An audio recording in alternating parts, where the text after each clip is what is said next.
por los incidentes de uno o dos haitianos que murieron en Guayubín.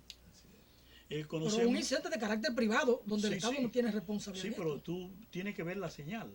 Tú tienes que ver cómo la fundación eso de los Kennedy mueven a figuras que viven aquí, que son de personas que defienden y tienen una estrategia con relación a eso de la fusión.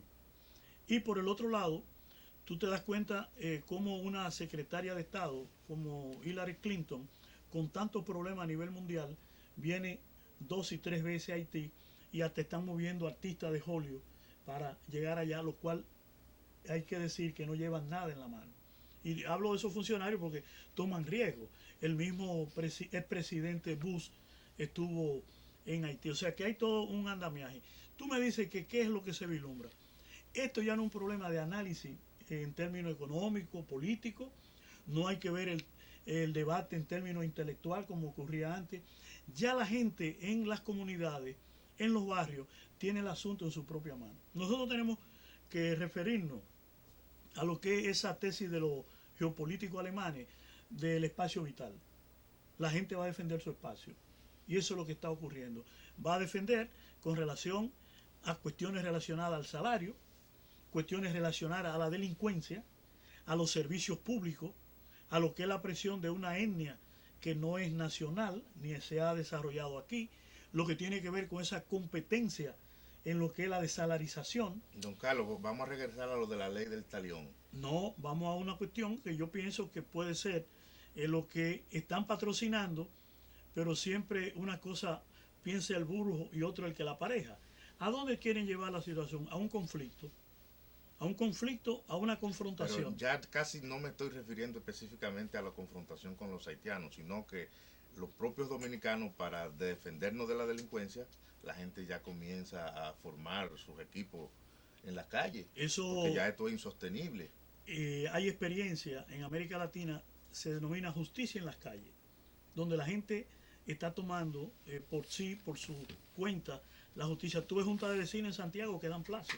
Sí. Hay grupos que se organizan en torno a la defensa. Esto, no hay duda que aquí me parece que se trata de crear una subjetividad engañosa, como decía Alfonso al inicio. No se está tomando en cuenta la realidad misma, se quiere confundir a la población y esto lleva a unos niveles de desobediencia civil.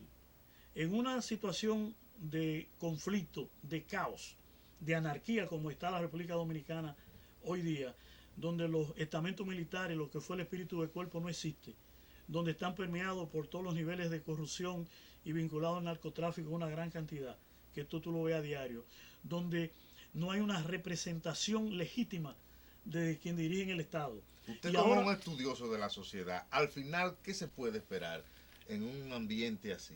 bueno, eso va, Alfonso citaba lo de Túnez, Libia, Egipto, Yemen, pero a la vuelta de la esquina pienso que vamos a levantamientos populares. Ahí le están poniendo fuego a ese horno y eso de repente puede surgir una poblada. Ya aquí ha habido experiencias anteriores a esos países de África.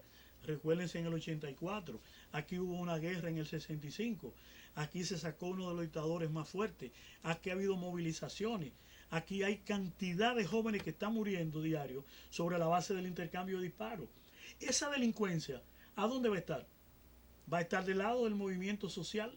Esa delincuencia va a estar formando fila y en la vanguardia porque eso le favorece cualquier lucha social acompañando a los sectores Don populares. Carlos, pero eso que estamos vislumbrando es desde arriba que lo están estimulando.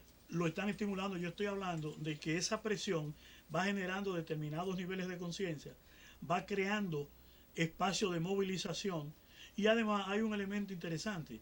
Siempre se hablaba antes de la clase obrera, entonces el proletariado. Sí. Hoy encabezan movimientos sociales jóvenes de clase media y de clase media alta, que Porque se antes, sienten amenazados. que antes en la lucha social, para tú conseguir transportarte o conseguir un dinero para hacer un afiche, era una lucha.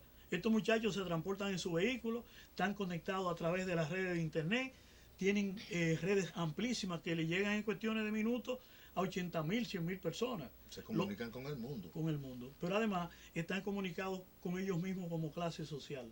No estamos hablando de una alianza de clases. Es más fácil hoy promover las ideas.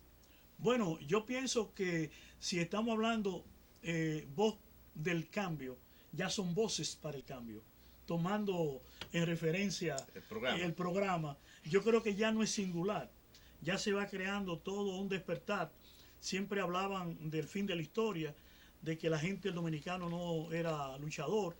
Otros politólogos han querido confundir con que es una sociedad conservadora. Una sociedad con una fundamentación de anarquismo, de desobediencia civil, tú la ves en el tránsito, la ves en las escuelas, la puedes ver en la familia. ¿Quién tiene ahora mismo aquí autoridad para llamarle la atención a quién? O sea, la relación de autoridad, de poder, eso no existe. Y esto ha venido como consecuencia de todos los cambios, donde el modelo nuestro, en términos económicos, se ha situado hegemónicamente en el sector financiero, no en el aparato productivo. Por lo tanto, han desarticulado el campesinado, la clase obrera, la clase media, con esta política agresiva de buscar fondos a través de lo impositivo, de lo fiscal, no a través de la producción.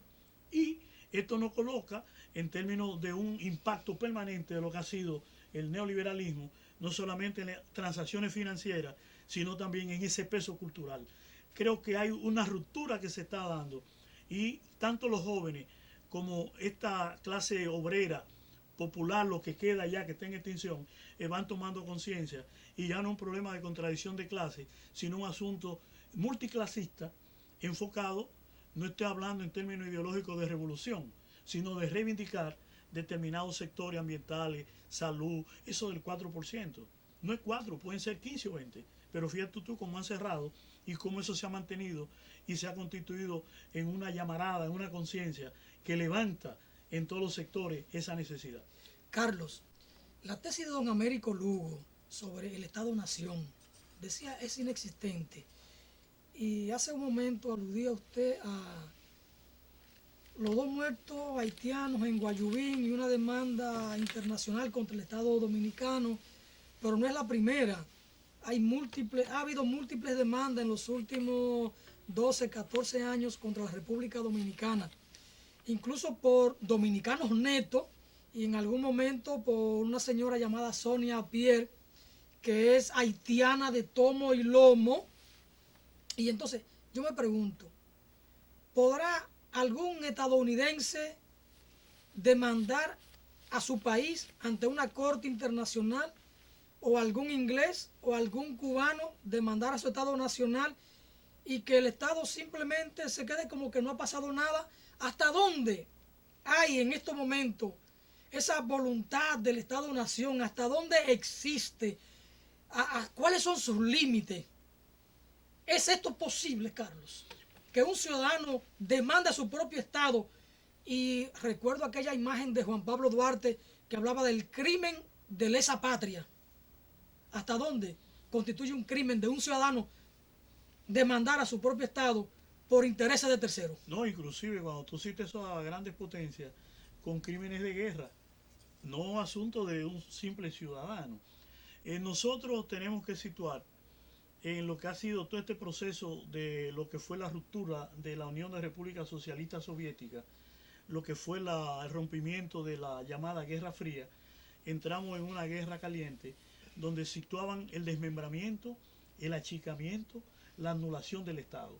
Esa ha sido una de las políticas clave de las grandes potencias, de rompimiento de la frontera de los países pequeños, de los países del tercer mundo, pero preservando las fronteras de ellos. Tú puedes darte cuenta, la Guardia Costera de Estados Unidos gasta más de $2.000 millones anuales para proteger que no lleguen haitianos, dominicanos y cubanos a la playa o al territorio continental de Estados Unidos. ¿Cuándo se permite la entrada ahora mismo a Francia de marroquí? En el caso de Inglaterra, España ahora mismo está discutiendo su ley de migración. Entonces, eso son políticas que están conectadas a nivel internacional para desarticular los estados. Tú tienes, en el caso nuestro, que hace mucho tiempo que fue reducido, anulado con la complicidad de determinados sectores de lo que es la burguesía nacional, el sector empresarial, vinculado a la clase política que han desmembrado el Estado. Y además, tú ves lo que es la representación nuestra en el término de la política exterior. ¿Quién ha dicho que la política exterior es que el presidente tiene que viajar? Es toda una estrategia articulada donde los funcionarios, el cuerpo diplomático, el presidente, los ciudadanos establecen una estrategia conjunta, pero ¿es defender el Estado? No, es defender los intereses, porque a través de esos contactos y de esos viajes, lo que se está defendiendo son los intereses personales, la búsqueda de contactos, relaciones, pero no para el Estado. El Estado, actualmente, el Estado-Nación, no como lo citaba Américo Lugo, es una ficción en lo que se refiere al caso nuestro. Una ficción. Entonces no le podemos pedir a esta clase política. Tú ves ahora, estamos en una contienda hoy de uno de los partidos, los mismos niveles de contradicciones para asumir el Estado, para lograr niveles de acumulación. El Estado es una instancia de acumulación, no tiene ese componente de Estado-Nación surgida de la Revolución Francesa y de la propia Revolución Norteamericana. Ahí le preguntaban a un campesino en este tipo de campaña electoral, el PRD hoy, después tú tienes el PLD, y le preguntaban, ¿usted cómo ve la cuestión política, los partidos? Y el campesino con aquella sapienza le decía, ni sirve el agua, ni sirve el coco, ni sirve uno, ni sirve el otro. Carlos, en el tema de la migración, de la política de migración, en la República Dominicana hablamos de una ley de migración, lo que para mí es impropio, porque tú como nación no puedes regular al que se va, que es el que migra, el que sale. Tú debes regular al que inmigra, al que entra. Entonces pienso que habría que hablar aquí de una ley de inmigración, que es como se denomina en los demás países civilizados del mundo. Pero aquí andamos como a la inversa. En estos momentos, con lo que estamos viendo, no solo frente a la inmigración haitiana, sino frente a la inmigración cubana, de ecuatorianos, de italianos, de españoles, hay una política de inmigración definida en la República Dominicana. Yo pienso que tú has tocado un tema interesante, porque el general que citábamos anteriormente, con otros generales, tienen lo que es una política de la Marina de Guerra para perseguir a los ciudadanos que lo interceptan en aguas territoriales y dicen a veces en alta mar, lo cual no tiene ningún fundamento legal. Usted tiene que transferir al país donde van los emigrantes para que sean ellos que tomen las medidas. No usted gastar millones y millones de pesos para la única función, y además con todo aquel despliegue propagandístico. Detienen tantos dominicanos que iban hacia Estados Unidos, Puerto Rico. Esa no es la función del Estado. El Estado no puede regular el que sale, sino, como tú bien decías con mucha propiedad, el que ingresa. Por eso en Estados Unidos es de inmigración, decía que se gasta un dineral para tener el control, tienen cuota para decir cuántos llegan de tales países. Estados Unidos tiene ahora mismo una población superior a la de los afroamericanos, de latinos. Los afroamericanos están en 34 millones, los latinos son 36, ya.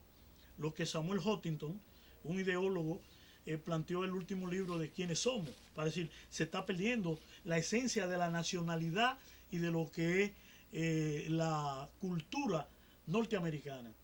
En el caso nuestro, podemos decir que si hay una política de migración, sí existe, yo no sé por qué se viven quejando. Pero de que no han hecho un reglamento todavía que hay que hacerlo para es que yo me estoy refiriendo no a lo normativo, sino a lo político, dejar hacer, sí, dejar pasar.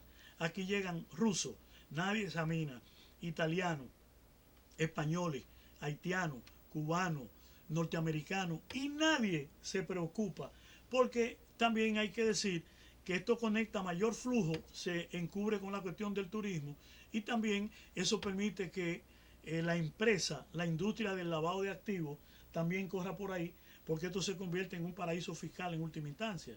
Es a donde se ha ido llevando lo que es la República Dominicana. Y el nivel de ingreso no tiene ninguna dificultad. Cuando usted paga 50, 100 dólares en un consulado, inmediatamente le emiten la visa. Eso no ocurre con Cuba, con Estados Unidos. Lo primero que hacen es que revisan quién es la persona, de dónde procede, cuáles son los... Y aquí a cada rato vemos que hay delincuentes que entran y salen y no hay ningún problema. Y el temor eso hay que decir, lo que tiene lo que es el Comando Sur de Estados Unidos, que es la rama del